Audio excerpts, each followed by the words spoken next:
Cette COP21, c'est l'occasion de montrer que le monde est uni, le monde est à la hauteur des enjeux et de construire en relevant le défi climatique, de construire un avenir meilleur. Les énergies renouvelables, et notamment l'éolien, sont au cœur des solutions qui doivent être mises en œuvre par les différents pays. C'est assez troublant d'ailleurs, parce que les énergies renouvelables sont dans les principaux outils qui sont décrits dans les contributions et les engagements pris pays par pays, les fameuses INDC, alors qu'on ne retrouve pas le mot énergie renouvelable pour l'instant dans le projet de texte d'accord de Paris, alors que c'est évidemment une des principales solutions. Quelques messages très simples à partager avec vous. Le premier, c'est que 2014 représente un vrai basculement dans le monde de l'énergie. D'abord parce que on investit enfin plus dans les énergies renouvelables que dans les énergies non renouvelables et qu'on investit plus dans les énergies renouvelables dans les pays en développement que dans les pays développés. On a donc cette double bascule très importante qui va donc concrétiser, amplifier ce développement massif des énergies renouvelables qui sont une des principales réponses aux défis climatiques.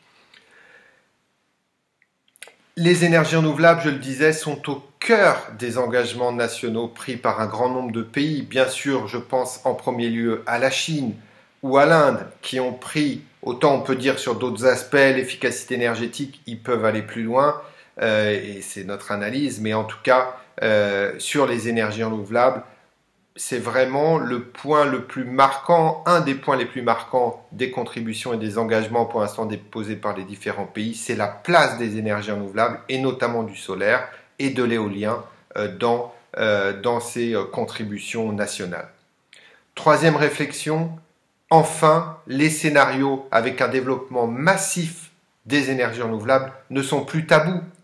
Bien sûr, sur l'électricité, on l'a vu en France avec le scénario 100% énergie renouvelable, 100% électricité renouvelable de l'ADEME, mais y compris dans des pays tels que la Chine, aujourd'hui, on a des scénarios 100% électricité renouvelable sur la table.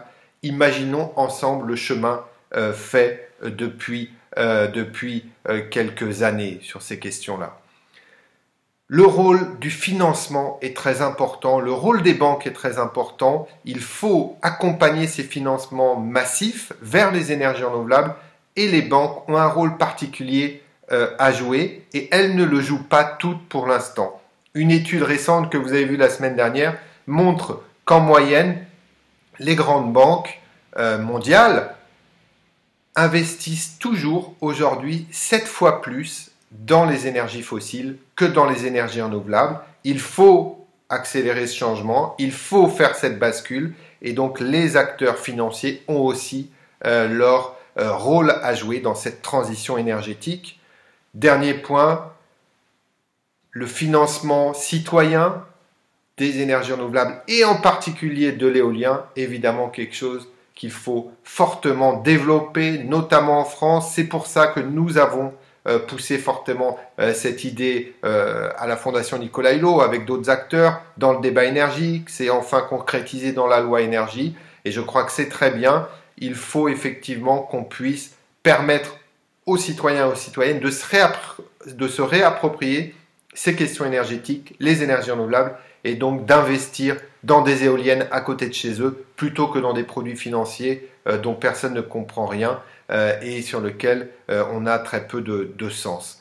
Voilà, tous ces beaux signaux pour les énergies renouvelables, ça doit nous permettre de nous remettre sur la route d'un réchauffement climatique limité à 2 degrés d'ici la fin du siècle. On n'y est pas du tout pour l'instant. C'est aussi pour ça que l'accord de Paris est si important, parce qu'il faut qu'on y trouve les moyens de se remettre progressivement sur la route d'un réchauffement limité à 2 degrés, donc un réchauffement qui sera plus vivable que la route sur laquelle on est aujourd'hui.